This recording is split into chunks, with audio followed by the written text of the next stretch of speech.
Hey friend, John MacLennan here, and in this video you're going to learn how to play Night Rock, as recorded by Dawkins on guitar. Now this song is a 12-bar blues in the key of C, and this is something I talk a lot about here on my channel, is the blues and knowing that chord progression, because it helps you play millions of popular songs. In today's video we're going to be in the key of C, and we're going to bounce back and forth between playing some rhythm parts and some lead parts. And it also sounds a lot like another song on my channel called San Jose by Freddie King. So if you enjoy this lesson, you might enjoy checking out that song as well. All right, before we jump in though, I want to hook you up with a gift right away. I put together this awesome fretboard guide, and it shows you the 5 must-know chords and scales to play in any style, anywhere on the neck. It's going to tie in exactly with the lead stuff that we're looking at in today's video and the chords and how to put it all together. So grab your copy completely for free. Just go to johnmaclennan.com/fretboardguide or use the first link down below.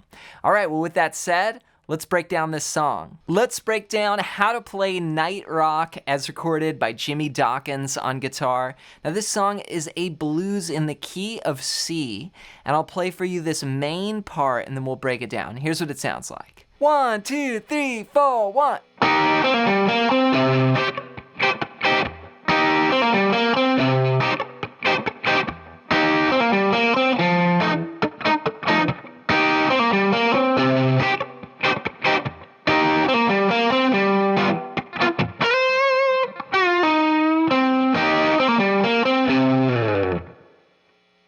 Alright, so this starts off with this main theme that begins with a double stop here on the 8th fret of the 3rd and 2nd strings. And I'm going to play that just with my index finger, and you can just give it a slight bend. And this is something throughout whenever we're playing that, if you have time, and you can just pull on it a little bit, it gives it a good bluesy flavor to it. So then what you're gonna do is you're gonna play the 10th fret on the 4th string and pull off to the 8th fret like this. Then play the 10th fret on the 5th string and then walk back up 8, 10 on the 4th string. So the double stop, pull off, then pentatonic. And those notes right there, if you know your pentatonic or blues scale, that's right out of the blues scale and pentatonic scale. Now it's really all based around that chord, you know, a lot of people call it the Jimi Hendrix chord. It's really the Howlin' Wolf chord, C7 sharp 9. So that's that first riff. So 1 and 2 and 3 and a 4 and then what I do is I grab that 8th fret with my thumb, and then we're gonna play just the top 3 strings. If you played that C7 sharp 9, you could play it like this. 8, 7, 8, 8, 8, 8. But what I'm going to do is just grab part of that. So I'm going to grab the thumb there and then the top 3 strings. So this is sort of a rhythm part in between the riff. You go. It's hitting the bass note on the downbeat. 1 and then 2 and 3 and 4 and. So that's 2 hitting the chord, then and muting it. So 1, 2 and, then 3 is mute.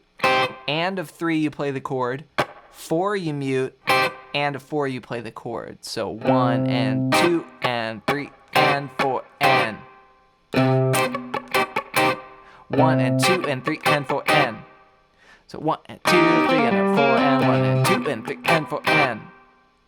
So that's the rhythms and putting it all together. Then you do that little theme again, and you'll notice we keep coming back to this riff. Then again. C7 sharp 9. Then we do the riff again. This leads us to the 4 chord. Okay, so that's the first 4 bars. Now the song starts with a pickup, and it starts with that riff on beat 2. 1, 2, 3, and a 4, and 1. And then that note right there is the downbeat of your 12-bar blues. So 3, and 4, and 1, and...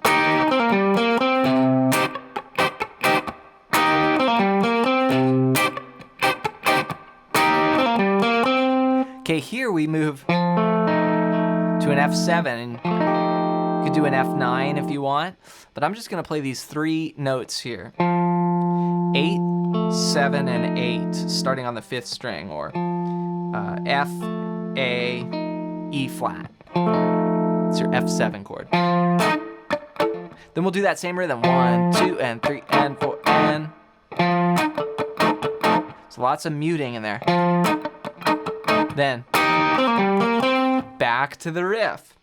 So 3, and 4, and 1, and 2, and 3, and 4, and 1, and 2, 3, and 4, and... Then that's our 1 chord riff. So we sort of have these riffs in place. Like this is the riff for the 1 chord, this is the riff for the 4 chord, then we plug them in. So after that, so we do the 2 bars of F, that's 1 on rhythm, 1 on the riff, and then we do the 2 bars of C7 sharp 9, 1 on rhythm, and then 1 on the riff. That's gonna sound like this. 3, and 4, and...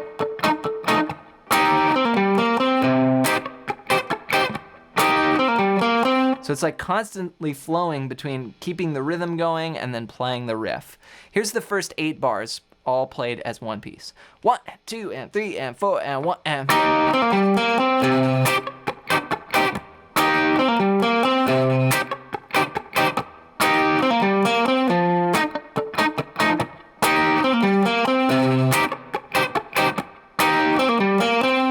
Okay, now here we're gonna go total blues stuff here. Going into the 5 chord now. I'm gonna play that same chord as F7, but bring it up 2 frets.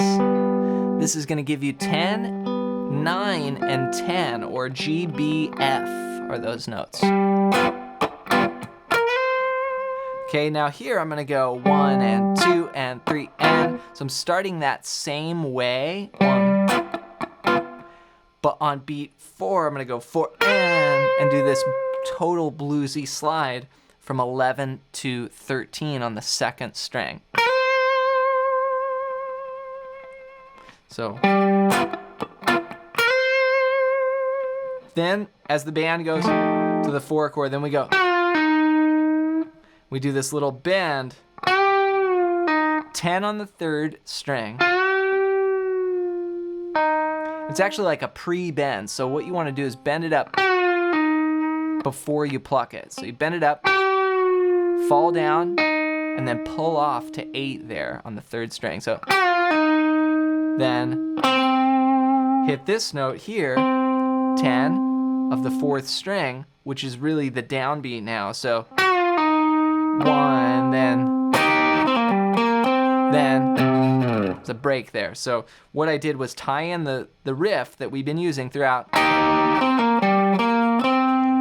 and then I just played that 8th fret, which we typically were grabbing with a thumb, which you could do. Go like that, or index, whatever's comfortable for you. So coming out of those last 4 bars, we go 3, and 4, and...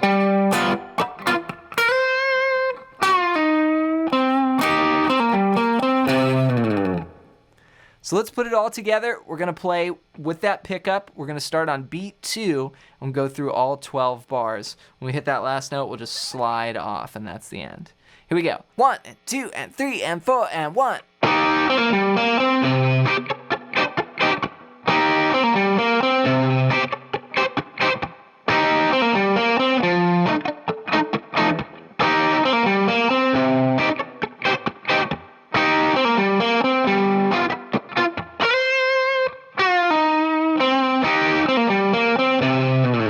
Have fun bouncing back and forth between those lead parts and the rhythm parts. And this would sound great playing with a trio or with a bass player or even just with a drum loop or drum track at home. So practice each part and then work it out and try and go and put it all together. And to help you even more, make sure to download my ultimate fretboard guide at the first link down below. And this is going to show you the 5 chords and scales that I use to map out the entire fretboard. And this is so important to know as a guitar player, and it's going to tie right in with what we were talking about in today's video. So grab your copy completely for free. Just go to johnmclennan.com/fretboard guide to download it there, or use the first link down below. Next, I want to hear from you. Leave a comment down below and let me know your #1 struggle with guitar right now. Just comment it down below so I can help you out here on the channel. Thanks for your support with the videos as always, and we'll see you in another one real soon.